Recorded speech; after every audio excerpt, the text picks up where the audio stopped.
Hi, I'm Bob Trask. This is our weekly reset. Today, boy, we're going to jump in deep into the deep end of the pool. We're going to talk about something that's pretty incredible, and it's going to change things it's changed things in my life, and hopefully it changed things in your life. But we have to be ready. We have to be ready for change. So, are you ready? This is about how to make rejection painless. And it's not just a simple band-aid approach. This is pretty incredible. It's something I discovered that changed my life. You know, our great disability in handling rejection so that it doesn't feed our self-doubt, which really, as you well know, is the path of failure. I mean, we can't really accomplish anything new, anything meaningful when we have self-doubt because we come up to that task and it's a new task and it seems big to begin with and it's challenging. And then we have self-doubt and well, then all these little things start bouncing around inside of our minds and we're going, yeah, but what if this and what if that? And I don't know about this and I don't know about, and those are all excuses and reflections of self-doubt, which is the enemy, self-doubt. So if we let rejection um, become a part of that self-doubt, if we let it deter us, if we let it become a part of us, then we expect rejection subconsciously. We just, I'm going to do this, but it probably isn't going to work. I'll call this guy, but he'll probably turn me down.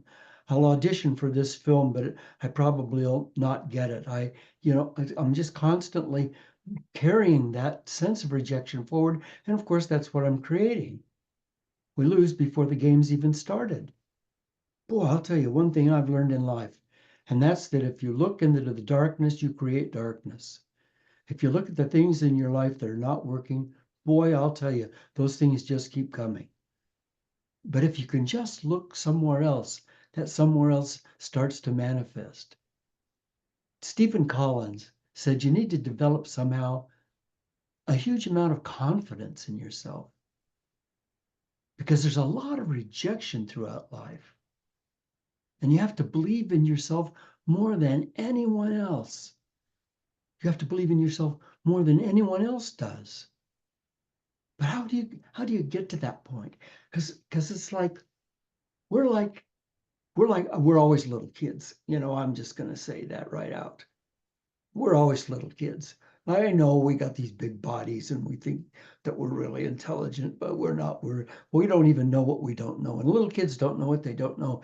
And if you've had a teenager who's really knows it all, they just know it all.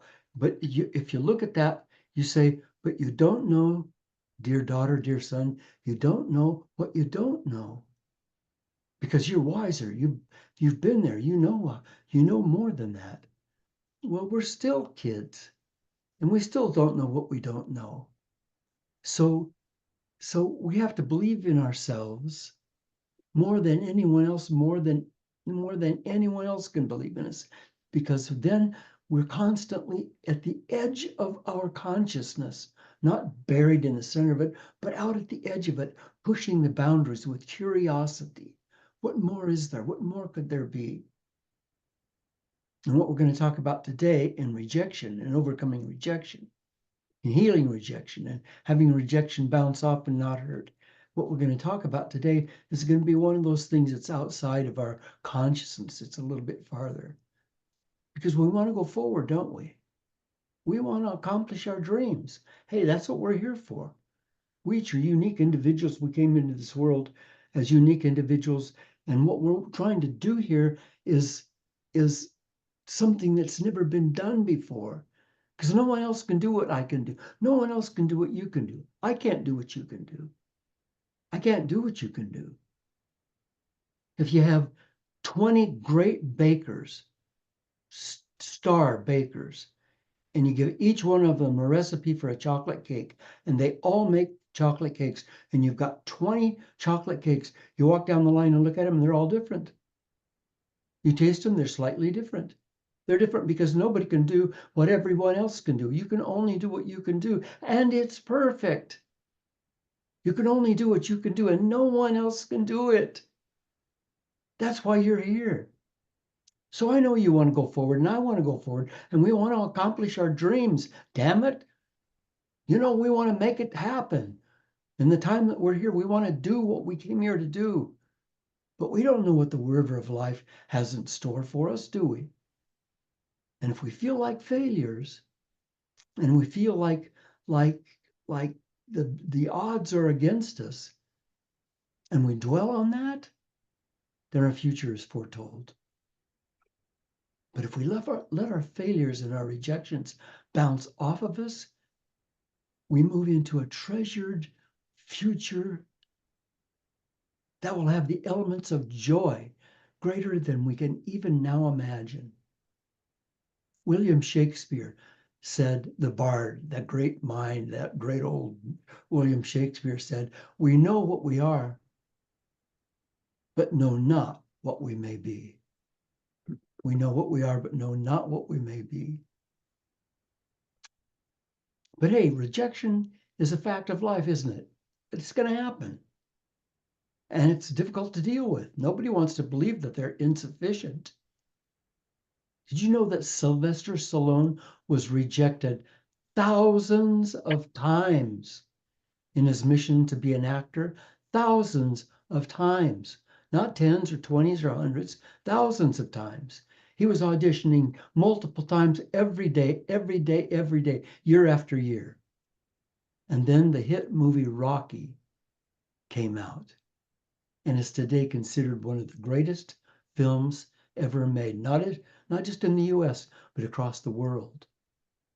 And Sylvester said, they call him Sly, his friends call him Sly, said, I'm not the richest, smartest, or most talented person in the world, but I succeed because I just keep going and going and going. But how in the hell can you just keep going and going and going when you're constantly getting rejected? No, he's talking about acting. There are actors and actresses who have a lot of talent and they're auditioning every day. And they're being turned down every day because there are a jillion other actors and actresses that look like them or close enough to look like them and that have talent. And the directors, the casting directors, they don't know what they don't know, right? All those people that turned down Sylvester Stallone, they're looking at themselves and going, what the hell was I thinking? They don't know what they don't know. So you just know that if you focus on that possibility and keep that possibility alive. Now we're going to get someplace pretty special. Just stay with me for a minute. And I know that our egos can take a real battering from rejection. And this is especially true if we have a lot of self-worth wrapped up in other people's approval, right? If I have a lot of my self-worth wrapped up in your approval and you disapprove of me, whoa, there went my self-worth. And boy, it can be a bitter experience for anyone involved in something that's precious to them. Like you have a precious job or a precious relationship and you get rejected. Oh no. Then that self-approval goes really crushed down the drain, out the window. And it can unleash a whole flood of emotions that might be overwhelming to deal with. And in many cases, they can even change our feelings about ourselves permanently. Change our self-identities. When you drive down the street in a major city and you see all the homeless people on the streets living in garbage and filth and hunger, and their self-worth is just shot. How did that happen? How did that happen? How does that happen to us? Isn't it true that that things happen that knock us off our pins, and after a while we can't get back up because what we've allowed that to do is destroy our sense of who we are. And yes, God bless those people on the streets. I really feel for them, and we as a society have to start doing something to turn that around, and we are able to do it as a society. We are able to do it. We just need to elect people and support programs and bills that have the good of all people involved. But I'm getting off subject because right now I'm talking about how do we keep rejection from affecting ourselves. And I look at this homeless person on the street and I say, wow, I'm not like that. But in a way, I am like that. Because there's a part of me that's been dissolved because people have either betrayed or rejected me. I always think of, and I pardon me for keeping going back to it, but Nelson Mandela spent like 30 years in prison. Why? Because he was a black man and he dared to speak out. And when he was leaving prison, people said, aren't you angry if they took all that time for you? He said, no, I have to leave that in the prison. If I carry it with me, then I'm still in prison. See, he learned that rejection is not permanent. I'm going to give you a key. I'm going to give you a key today that's going to be pretty powerful. Because we don't want that. We don't want that rejection to change us.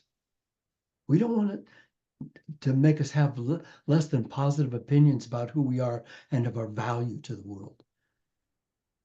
Because once we get into that lack of self-worth, once we get to that place where we feel like we belong in rejection, like, God, I just can't make anything work. Nobody cares about me. Nobody loves me. I keep trying and trying and trying, and I keep failing because there's something about me that people don't. Once I get to that place, boy, I'm going to tell you, it's going to take a lot of work and a lot of self-affirmations and attitude monitoring to erase that dark feeling about ourselves. Kevin Feige said rejection is a common occurrence. Learning that early and often will help you build the tolerance and resistance to keep going and trying. He says rejection is a common occurrence. Learning that early and often will help you build the tolerance and resistance to keep going and keep trying. Well, hey, Kevin Feige, how do we build that tolerance to be able to just keep going and trying? Here's the magic key. Here's the magic key that I promised you. Yes, there is, and it is life-changing. It's the promised secret to having rejection teach you whatever lesson it has to teach you, and then totally dissolve away from your life and leave you stronger. But before I mention this key, I must warn us all that the word I'm going to use is one that's been misunderstood. It's a common word. It's been misunderstood and it's easily discarded. So let's not hear it and discard it because we've already considered it. The word is gratitude. Now you might right away want to say that I've thought about gratitude and that old adage doesn't apply to rejection. But stay with me for a minute. Let me show you how it's a magic key not only to eliminating the dark side of rejection, but to opening new windows in our minds that lets the sunshine of goodness and grace flow in. Charles R. Swindoll said life is 10% what happens to you and 90% how you react to it. Does that make sense? That makes sense in the talk we're here today. 10% what happens to you and 90% how you react to it. See, gratitude's not the same as thankfulness.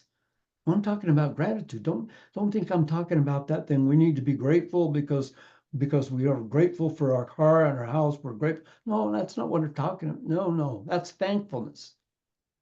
And gratitude's not the same as thankfulness. That's where we get lost. We think being thankful is gratitude, when really it's only a step to gratitude. It's a step to gratitude. It's like being on the step of someone's porch and thinking we're in the house. Thankfulness is the step. Gratitude is the house, the home of absolute well-being, of absolute well-being. I give thanks for what I have. I give thanks for you in my life. I give thanks for all the abundance that flows into me. Unlike thankfulness, though, gratitude isn't dependent on anything outside of me. Gratitude is a permanent state of mind. Gratitude is a state of being. It's a feeling that I have inside of me. That, I have to tell you, is akin to joy. It's hard to have that gratitude without having that also that state of joy inside of me. Boy, I just plead with you to hear this, to get that gratitude can be joyful, and it lives inside of you. And it doesn't matter how many people or how many times things reject you. They come and you say, oh, I screwed that up, didn't I? Okay. Oh, I see. How I can do that better. And then it disappears, and you don't let it come inside of you and change who you are. It just goes away. Gratitude's my state of being, and everything I see and hear, everything I receive and give, every beat of my heart is bathed in gratitude and in joy.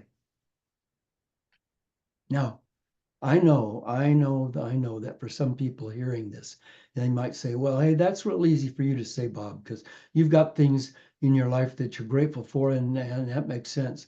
But I don't have anything in mind because I'm dealing with this desperate illness. I've got a terminal uh, uh, disease or I have a dear loved one who's got a terminal disease or is dealing with long-term disabilities, and I'm trying to put up with it. I'm trying to handle it, and we don't have enough money, and I'm trying to keep enough food on the table, and the rent's due, and I don't know how I'm going to pay it. So you talk to me about gratitude, and I'll tell you that it's really difficult to find any gratitude in my life. Boy, I really hear you. I really hear you. I really hear you. And I promise you, I've been where you are. I promise you, I have been where you are. And the darkness was overwhelming. It was overwhelming. But here's how we get the lights turned back on in our souls. Here's how we do that. We look not at the dark situations that feel like they're overwhelming us. We look for any small thing that's good. I don't care how tiny it is. Any small thing that's good. And surely, if we look, we'll find one or more of those small gleams of light in the darkness. And if we focus on them with appreciation, not necessarily thankfulness, not simply, not maybe even gratitude, just simple appreciation, just tiny bit.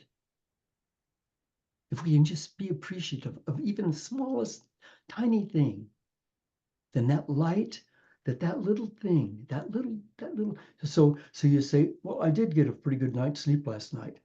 That's a little light, that's a little tiny light.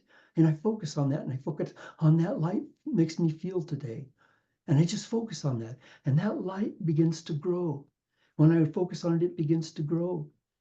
And when it grows, we feel a richness awakening inside of us. And an expanding richness that restores our confidence in life and in ourselves. So if we've been rejected, fired from a job, turned down, maybe even wronged greatly, then we might be living in dark and a painful sense of not being enough. But you, my friend, are enough. You are enough. You are more than enough. You are the only one who is you in all eternity. And we need you. We need your specialness and your charm in our world. So be patient with this. Focus on that light of goodness, no matter how small. And let its flowing stream of goodness carry you home to a life of joy. So, our subject today is sort of about how do we get through rejection. Rejection isn't the point here at all. Rejection is nothing. Rejection is like I got a rock in my shoe. I just shake the rock out. I don't keep it there. But I tell you, my identity is that of a loser. And boy, I hate to say it, but I look at those people on the streets and my heart just breaks for them because I know that each and every one of those people on the street living in a torn up, beat, dirty sleeping bag, out in the weather, scrambling for something to eat. The only friends they have are the other people that are sharing the same desolation they have. My heart breaks for those people. But I know that inside of them, they believe that this is who they are. They believe that. And I have to say, we have as a society, have created that. We've focused on all kinds of things that have nothing to do with the basic core consciousness of our brothers and sisters as human beings. So how can I help them? How can I possibly help them? Number one is to get well. That's number one. I can do miracles. I can work miracles because I am a miracle worker. I came onto this planet as a miracle worker because I'm an incarnation of the great miracle of life, of what people call God, the great presence in all universes. I am an incarnation of that. I am perfect and whole and complete, and I'm able to commit myself to things that are beyond what seems like could be done. I'm a miracle worker. Yes, I can help those people on the street. I can do it, but first I have to get well. I have to cure that which is me on the streets. And the way I do that is to build that gratitude inside of me so that it becomes who I am. It's not dependent on events. It's not dependent on what good happens or what bad happens. It's not dependent on who loves me or who seems not to love me. It's not dependent on, did I get fired from a job? Did my wife desert me? Did my husband desert me? Are my kids acting up? Did my teenage boy or girl tell me they hated me? It's not dependent on that stuff. It's not dependent on any of that. That stuff is just stuff, just stuff. It only hits. Somebody said to me one time, and I think this is so true. If somebody throws a snowball at you, it's not yours unless it hits you. If it hits you, it's your snowball. If somebody says something to you, you are a jerk, and it slides right on by you, it isn't you. But if it hits you and go, oh, then it's yours. So let's not be a jerk. Let's just keep that kind of identity out of us by building that powerful, powerful sense of being in gratitude. And let us, have that flowing stream of goodness carry us home to a life of joy. Finally, today, Dr. Steve Miraboli said, I was not being rejected from something good. I was being rejected to something better. Thank you for being with me. I hope this has been helpful. Let's go forward now this week. Let's go forward and build that sense of gratitude by focusing on all the goodness in our lives and just looking at that. And I know we have to deal with the darkness, but let's deal with it without becoming embedded in it. Okay? And if you can stop by bobtrask.com and leave a donation, boy, Mary and I will really appreciate that because it'll help us expand the work in the world. Mary's busy right now doing a lot of community service things that's changing people's lives. And we need your help. So we appreciate it if you just give us a little donation. And I love you, and I send you with my love and with my gratitude, and I'll see you next week.